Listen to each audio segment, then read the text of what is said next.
And next in this section, we're going to go directly into the TCFD recommendations, stepping through them at a high level to overview the objective of each pillar of the recommendations and the key takeaways you'll need to get started. So first, the FSB set up the TCFD back in 2015 with the mission to help identify the information needed by investors, lenders, and insurance underwriters to appropriately assess and price climate-related risks and opportunities. The final recommendations were released in June 2017 and are structured around 4 core elements or pillars: governance, strategy, risk management, and metrics and targets. And within these pillars are 11 recommended disclosures. I just want to pause here to note how the pillars are represented on this slide. The recommendations are not designed to be seen in a linear way, meaning that they are interconnected and should be seen together as part of a holistic picture. For example, it would be appropriate to see risk management disclosures and some governance disclosures together with demonstration of how risks are governed within the organization, for example. While the work of the TCFD builds on existing work, it represents an opportunity to bring climate-related financial reporting to a wider audience. The TCFD has been able to galvanize the political will of governments worldwide, focusing on systemic risk and the financial implications of climate change. So while the recommendations were intended for voluntary implementation, they're increasingly becoming mandatory. The recommendations were intended to be used to integrate financial disclosures related to climate risks and opportunities into a company's mainstream financial filings or annual report. And they were developed with high-risk sectors and financial sector companies in mind, with advanced guidance for these sectors. But you will see throughout this training that it's, of course, intended for use by all sectors, and dependent on what sector you're in, you can use these guidance documents in different ways. The recommendations include guidance on both transition and physical risks. Transition meaning the transition to a low-carbon economy and how this can impact your organization, and physical being aspects such as temperature rises leading to drought, flooding, and increased severe weather conditions. They also provide guidance on creating forward-looking information, such as through the use of a scenario analysis tool, which we'll discuss a bit later, and on short, medium, and long-term disclosures. Finally, the recommendations both encourage and guide on qualitative as well as quantitative disclosures. So one of the first questions we're often asked when presenting the TCFD recommendations is who should be disclosing the information recommended by the TCFD? The answer is quite simple. All organizations should disclose, but what is disclosed will differ company by company. Climate risk itself is, of course, non-diversifiable and has the potential to have systemic impacts across all parts of the company. So specifically, if your company currently can't see how climate will impact your financial standing, TCFD will help you to identify gaps in your vision and to ensure you are as resilient as you would like to be as this shift in climate unfolds. The task force initially targeted its recommendations for listed companies, but of course, non-listed companies are encouraged to adopt these recommendations, or at least to begin to evaluate how they can adopt them. We'll talk a bit later about how to start this off, even if you've never thought about it before. Also, as we mentioned previously, supplemental guidance has been developed for 4 financial and 4 non-financial groups, assessed by the task force to have the highest likelihood of climate-related financial impacts. Of course, these 8 sectors, which you can see on the screen, are not all-encompassing. As we at the UN SSE initiative developed guidance for stock exchanges, it became apparent that a stock exchange, while it belongs on the financial service sector, did not have bespoke guidance from the TCFD because it didn't fall in one of these categories. However, it only took slight alterations and a review of the guidance for other financial sector organizations to develop appropriate guidance for stock exchanges. So those companies that do not fit within these sectors may still want to take a look at the supplemental guidance if their organization is somehow related to these sectors. For example, when guiding stock exchanges in markets where much of their listings are in the energy sector, we also advise that they make use of the supplemental guidance to consider how their listed companies will be impacted by changes in the climate. You may also wish to do this for your sector or sectors that are part of the supply chain you work with. The next key question we get from participants of trainings on TCFD is where they should be disclosing this information. This is a key question.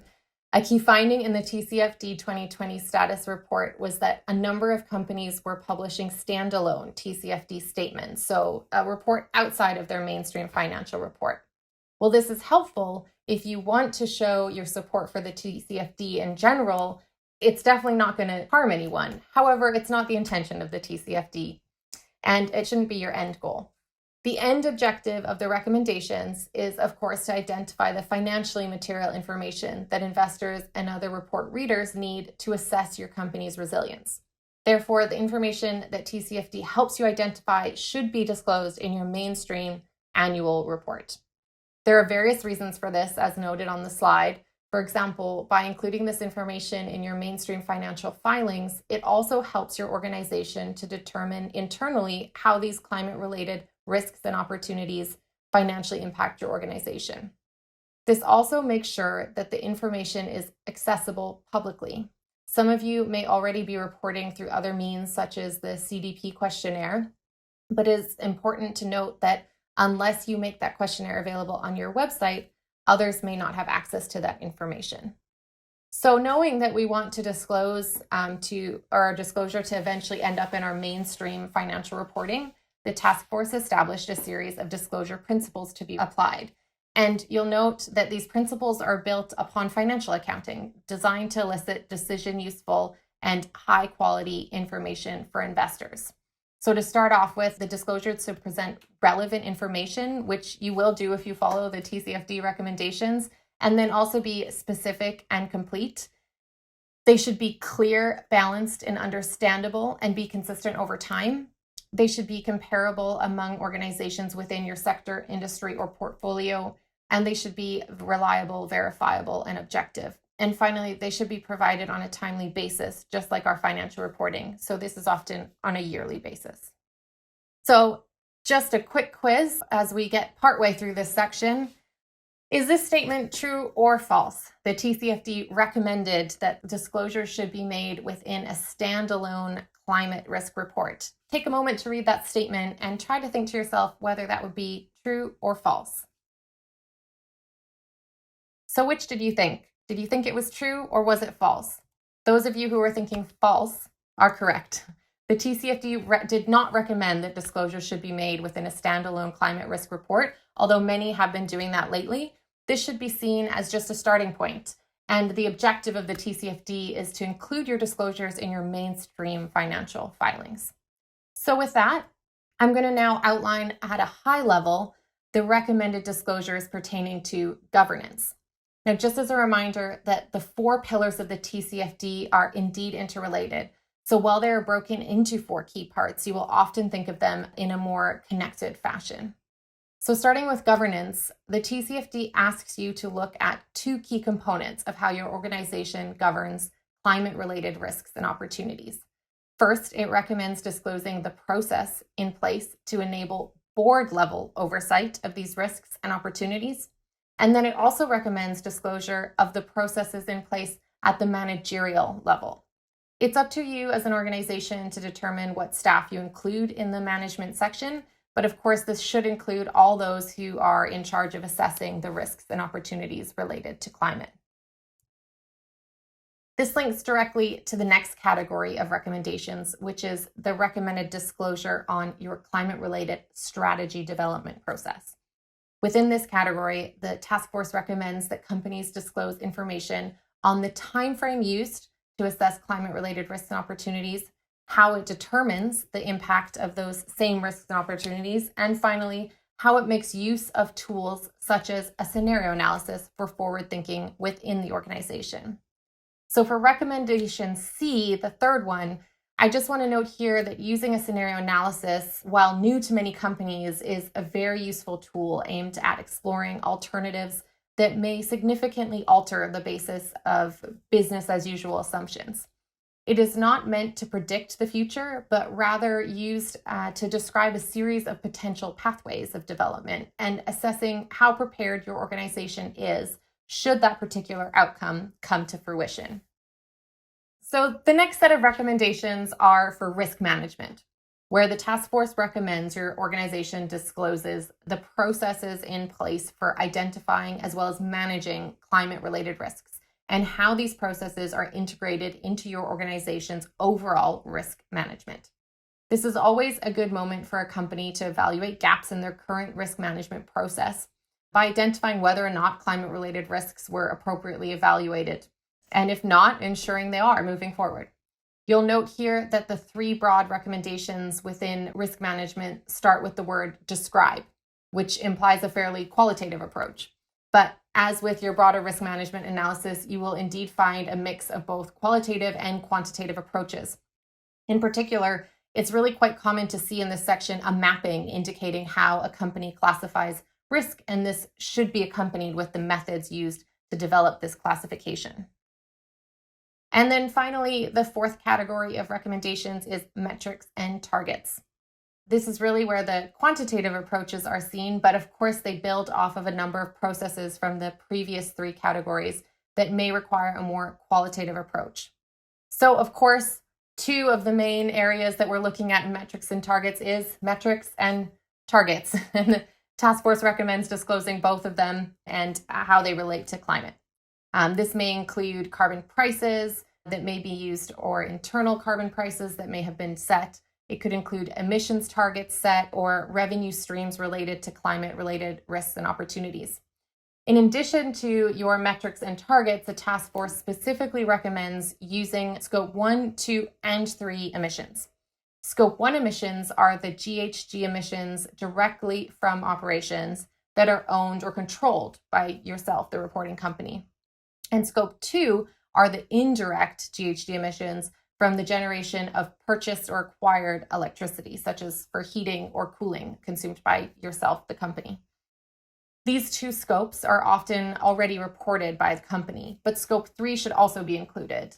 This is all indirect emissions that aren't included in Scope 2 that occur in the value chain of your company, including both upstream and downstream emissions. So with that, let's take a moment to discuss where we are at today with TCFD adoption. Since the release of the recommendations in 2017, there are now more than 2,300 supporters in 88 countries. Now, to become a supporter, this means that the leadership of the company, investors, governments, or organization has publicly committed its support to the recommendations and is listed on the TCFD's website as a supporter. The TCFD produces an annual status report recapping progress, which provides an overview of the latest insights. The 2020 progress report shows progress, but at a slow pace. So in particular, disclosures are being made in sustainability reports more so than financial reports, which we've discussed is not necessarily the intention of the TCFD, but potentially a good starting point. Very few companies are disclosing whether they are making use of scenario analysis as tools to test its resilience under different climate scenarios. It was also found that smaller companies or those outside of the 4 high impact sectors noted by the TCFD are disclosing much less information, which does not mean they aren't at risk, but rather they aren't aware of those risks. So that is to say, there's still much work to be done.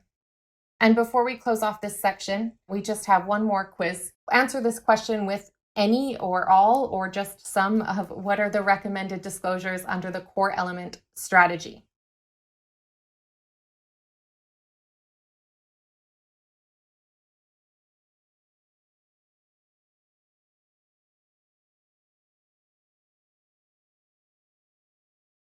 So what are the recommended disclosures under the core element strategy?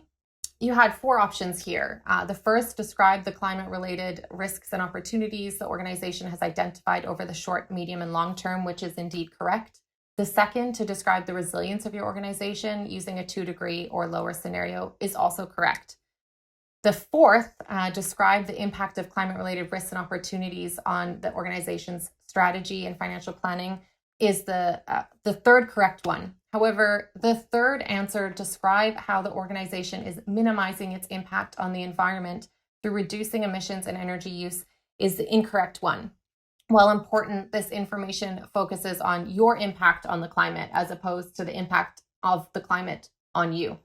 So it is not directly within the scope of the TCFD. But as explained in a previous session, on risks and opportunities, it will be something your company is likely to analyze in determining financial materiality.